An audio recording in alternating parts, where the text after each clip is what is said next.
out on the sea, searching for something that really found me. I didn't know it, but it drew me to it. Soon I was full of its passion in me.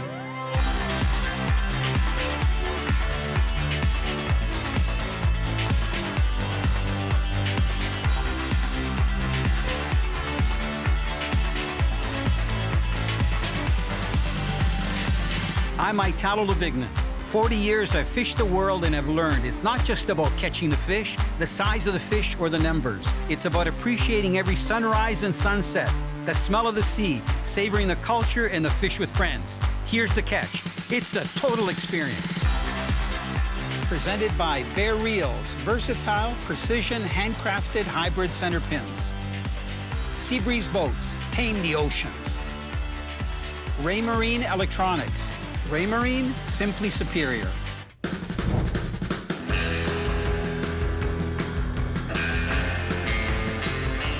Boy, am I excited today. I get to take my new ride for the first time out in the Gulf of Mexico. It's a custom-built 23-foot Seabreeze center console boat powered by a 150 Yamaha and decked out with power poles, a motor guide 72-inch electric, and j&rMachine electronics. Only thing is, we had a major storm pass through 2 days ago, and it might be a little rough. My buddies on this trip is Peter Young and Mike Borovic, who both aren't excited about going out in rough seas. Our goal is to test the boat and see if the Gulf waters are still messed up. We hit the Gulf, and it's rough. Boat runs great, but it's soaker time. We get about 6 miles out, and it's a no-go. Waves too high to film, and water like coffee color. Plan B, we turn around and head to a large bay in the intercoastal where we can at least try seeing if some small sharks will cooperate. We anchor up, set lines using whole sardines, and wait, and wait, and wait. No bites can drive you to snoozing. Thank goodness for the vigorous mats.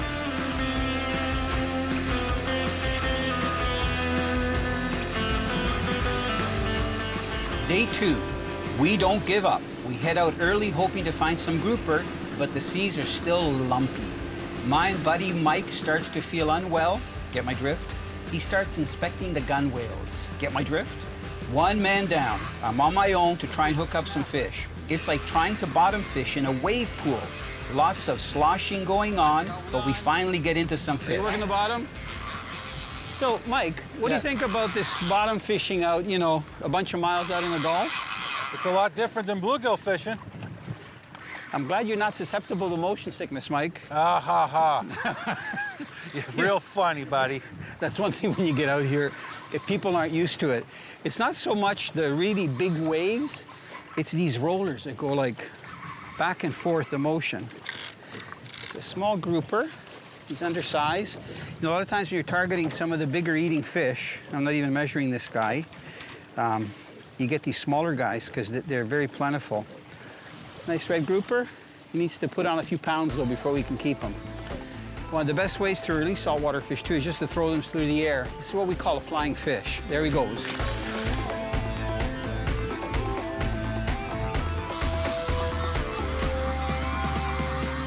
Problem number 2.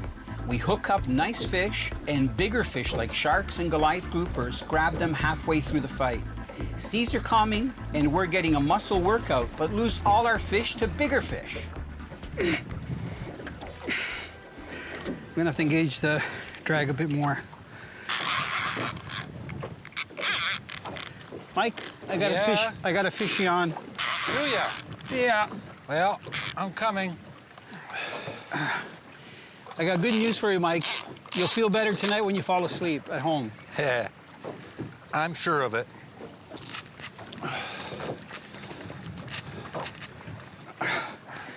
Man, this is going to be a long fight, Mike.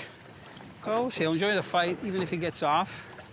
Keep him on there as long as possible. Just don't dive down. Come on back up. Take a look at the sunshine. Gone. Nothing you can do.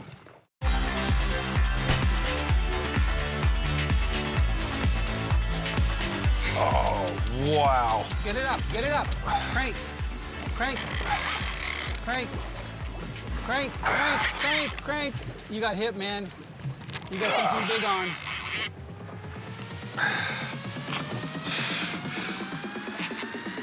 Off.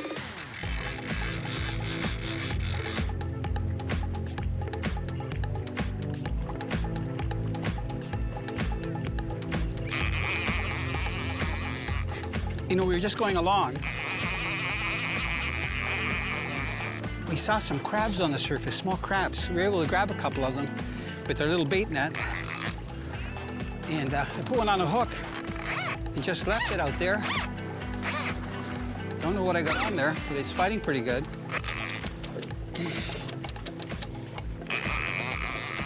This is actually light action outfits. We're fishing out here in deep water because you never know what you're gonna hook. It just would be nice to see this thing. This could be a big jack, but I'm hoping that it's a cobia because I think I saw one earlier on the surface just picking the crabs up that are just free floating. So there was a storm out here in the Gulf for about 3 days. We couldn't get out. Oh, it's off. Time to move to a new location. We start bottom fishing a large natural reef about 22 miles offshore and start to get nibbles. The nibbles turn out to be smaller snapper and squirrelfish, which we call sand perch. No problem. Sand perch make for a good grouper bait. Mike, are you getting any hits on that artificial? I'm getting some hits on it, yes. See, from this deep water, we're really cranking them up because we're trying to get through the smaller fish to get some of the bigger ones. And this guy came by and just inhaled it. I almost got the hook out. There's the hook. There's the fish, little red. Look at, this is what I had on. I actually had this head from one of those squirrel fish. The slang term is sand perch.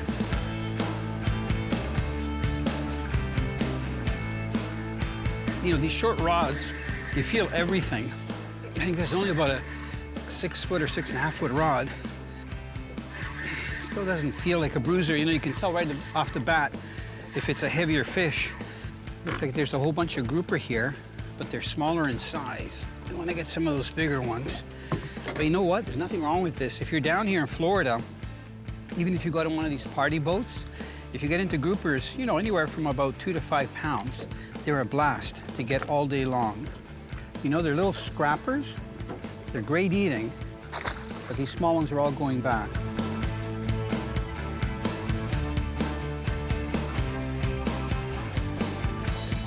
Still there. Yep. You can't get tired of this feeling, you know. Feels like a little nibble. Heave back. You get that great head shake. Nice weight on the rod. At least we're away from any of those Goliaths where they'd be snacking on these like popcorn. Hey, Mike and I are getting a workout today.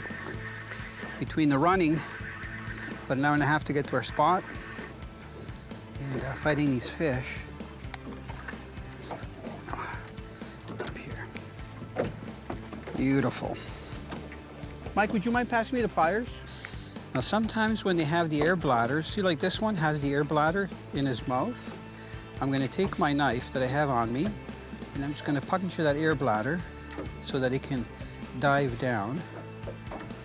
So I'm not hurting the fish at all. That bladder will heal as soon as it gets down. You hurt it. Now when I toss it in, at least it can swim down. There it goes, right to the bottom.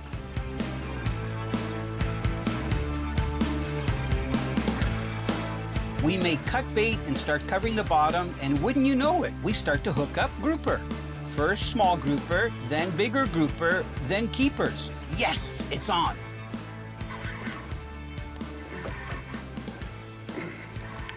It's funny because these grouper normally don't come up and nail it, you know, and take off. Like, let's say, like a pike or something in fresh water, or a mackerel, or even a snapper, and they kind of munch on it. You'll feel a couple of snaps of your rod, and that's because they're inhaling it, and then you just hold on. Set the hook, and they try to go down, you try to lift them up. There. Nice fish. Put the clicker on. Oh, there goes my, oh, he's regurgitated something else. Either somebody else's fish or something that he ate off the bottom. Nice red grouper. I can slide my fish up. You can see that bladder is right there, and he's hooked just on the edge of the inside of the mouth. So that should just pop out there. And I'm gonna see if this guy's gonna go down just by my tossing it.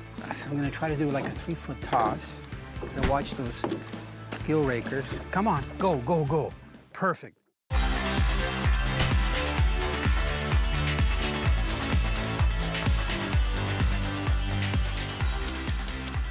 Mike, will you calm down, please? I am calm. I'm very calm. I couldn't be more excited. You've just been I think it's just a small one, though. talking nonstop. Isn't that gorgeous? Look at how you hooked him like a sportsman, just in the edge of the mouth.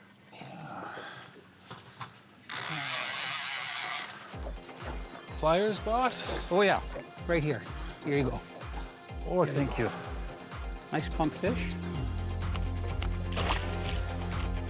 Mike has been down for the count, but he musters enough energy to fish and starts hooking up fish. Fighting fish is definitely getting his mind off surface conditions. So Mike, I was thinking, what do you want for dinner tonight? Should we have shrimp? Since we saw those shrimp boats, you betcha. Shrimp or maybe, how about grouper and shrimp maybe? That sounds like a Maybe. good plan. Using my finger hook out, trying to push it reverse. There, got it. And bye-bye. Come on, 2 kicks, gone.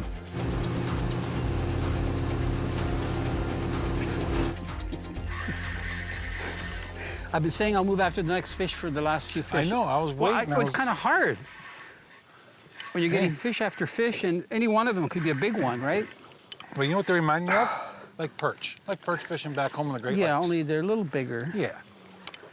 It's a nice one. Hook nicely, yep. Nice, somebody's going back. We are sports people. Hook nicely just on the edge, not too deep. Come on. Let go. Using these VMC hooks, boy, are they sharp. And you just get a little bit of the tissue. Like, he's not hooked deep, he's right there. But they've got ideal mouths to hook. Okay, now I'm gonna try pulling backwards on the hook. There. This guy ate something from the bottom. Look, think they like seafood? That's some kind of crustacean. It's some kind of crab or crayfish, not crayfish, but shrimp. No, I'm gonna say crab. Okay, I'm gonna throw it back. Does it feel heavier? Well, it feels heavier, yes, sir. Okay, we'll see. What's with the sir thing? Sir. Sir? Yes, sir. Yes, sir. No, Yes, sir. No, sir. Okay, sir. Should we move? I'll move now. Now? Yeah, let's make the move now. Mike, what do you think of this 23-foot sea breeze? I love it. It is so stable. It is. Especially yesterday. I think I should nickname it Maybe- the tank. Maybe we've got one that's gonna push it. Oh, yeah. Oh, yeah. Is he hooked okay? Let me see. Oh, stay on, baby. Stay on. I think that's keeper. That's what we're talking about. Okay, you have the shrimp. Okay, no, okay, we'll do both. Look at how you hooked them. I'm glad it didn't move, eh? Good. You kept saying, let's move, let's move. See, I told you. I told you. We good? Oh, look at this. Look. Ah. My goodness. That, because of the big eye, I think that's a thing. You know, the red snapper, like the one you got? What do they call? Vermilion. There's a piece. Yeah, I'm gonna hold this guy up. It's beautiful. It's a beautiful grouper. Very Gorgeous. well done, Mike. You knew right off the bat it was bigger, right? Yes. Closed captioning brought to you by Leguano, natural barefoot technology for every adventure.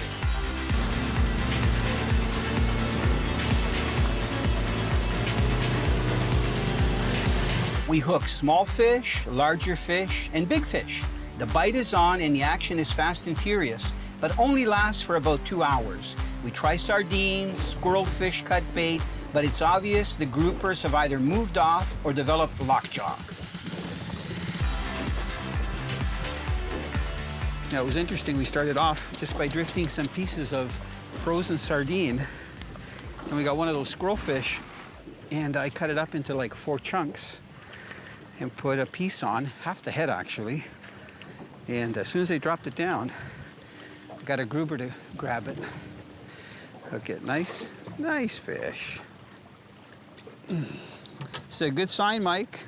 Yes, it is. New spot. Okay, bye-bye, fishy. Dive right down. Good boy.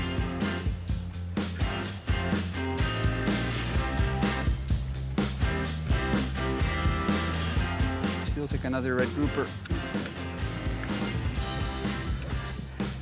See, I'm really putting the boots to it to crank it up.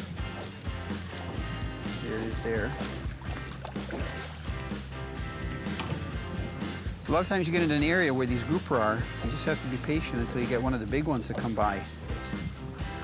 But it dies, and there you go. Right back to the bottom. Shot off like a dart. Look at this. It's ratty looking, but it's working. They're slowly ripping it apart. Good for them.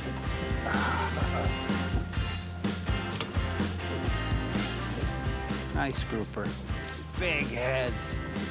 I can catch these guys all day long. I don't get bored. I like the way the color extends, even inside the mouth. Just like they have on the outside. Beautiful. Go back. It's getting tired. Hey, buddy, I got color down there. Get that baby in the box. Nice one. There's a beauty. Just as much as I love eating those walleyes, this is my favorite saltwater fish to eat, the grouper. I think we're gonna keep this one, buddy.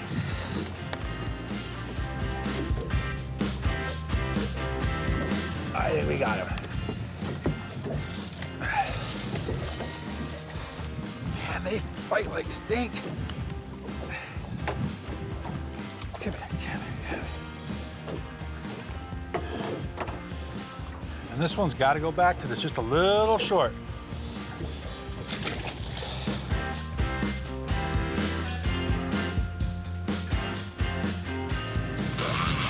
I've got the drag tightened pretty tight because I don't want this guy to die. And I've got it engaged, that's why you hear that ratchet going around. One thing about the bare reels is that you can actually lock the drag. In a lot of center pins, you can't do that. So this is kind of nice. The nice thing about these long rods, you can see that the butt goes right underneath my armpit. Beautiful. Nice one for the cooler, Mike. Beautiful. We're slowly getting there. So we Aren't they just hold gorgeous, them though? like that. Beautiful. If I could, I'd grab it out, but I don't want to. Well, if we're going to keep this fish, I guess it doesn't matter. But that's one of the things that they feed on these reefs. There's a lot of crabs. So I'm going to take a measurement just to make sure that he is keeper size. And they're a handful. Got to watch those spines along the back. Just getting his head butted up to the front. And looks like he's a nice keeper. We move again and fish about 2 to 3 new spots, but the tide is slack and the fish are not hungry. Time to head in and enjoy some fresh grouper prepared on the grill.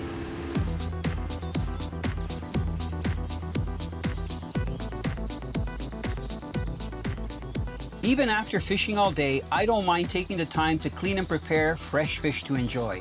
Grouper is one of my favorite, and tonight Mike and I are going to enjoy fresh grouper done in a very light seasoning on the barbecue. First thing I like to do is use a vigorous fish cleaning mat to help support the fish. Next, I take a sharp fillet knife and start removing the cheeks of the fish. I think I developed this habit from cleaning walleye cheeks back home. Grouper have big heads, a big rib cage, but still provide decent fillets. Grouper have a tough skin, and it really helps to have a sharp, pointed fillet knife. I start filleting by making a cut just behind the gill plate and going down to the rib cage. Next, I run the fillet knife with the edge out along the vertebrae. Then I start separating the fillet from the spine and rib cage until I get down to the belly. I remove each fillet and then remove the skin from the fillet and put them on the side. Another chunk of meat that I like to enjoy is what we call the wings, that section of meat that is in between the pelvic fins. I carefully use the knife and just cut through the skin to carve out the area I want to remove. and then use a little muscle to remove the skin and cut the chunk out. This piece of fish is just as tasty as the cheeks, a little more muscular than the fillets, and very similar to scallops. Time to preheat the barbecue around 300 Fahrenheit. I'm going to be using a lightly butter-coated grill mat to slowly cook the fillets. Grouper have a very mild taste, so for today's seasoning, I'm simply using salt and pepper, garlic, and rosemary. I spread butter on the grill mat to make sure the fillets won't stick, and also to add that delicious buttery flavor. Next, I dice a few pieces of garlic into small pieces. Garlic give grouper fillets an amazing taste. Then I salt and pepper both sides of the fillet. I apply the garlic sparingly on both sides of the fillets. Fillets are ready. The grill mat is placed on the barbecue. The temperature is allowed to rise to about 200 to 300 Fahrenheit, and I place the fillets, cheeks, and wings on the mat. I let the fish cook for about 10 minutes and then add ground rosemary to the fillets. I find that if I add the rosemary once the fish already starts to cook, it isn't as overpowering and adds a really nice flavor. I let the fillets cook for another 10 minutes and then gently turn them over and let them cook for another 5 minutes.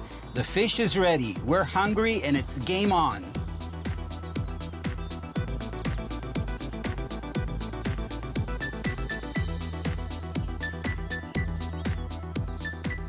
Mike went through a lot on the water, and I feel sorry for anyone that has experienced motion sickness all day long.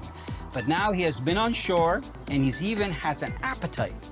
We enjoy eating the fresh cooked fish, talk about the conditions we went through, recounting the fish we had on and lost to bigger fish, the fish we were able to land, and even start to make plans for the next outing. Here's the catch. It's not just about catching fish, it's about the whole experience of fishing with friends and making memories.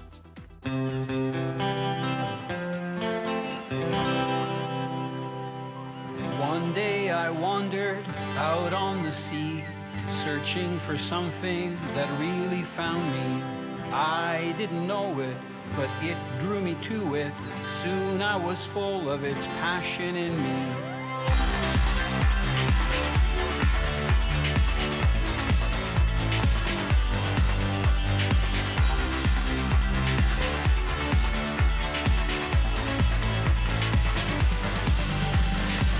I'm Italo Labignan. 40 years I've fished the world and have learned it's not just about catching the fish, the size of the fish, or the numbers. It's about appreciating every sunrise and sunset, the smell of the sea, savoring the culture and the fish with friends. Here's the catch. It's the total experience. Presented by Bear Reels, versatile, precision, handcrafted hybrid center pins. Seabreeze boats, tame the oceans. j&rMachine Electronics. j&rMachine, simply superior.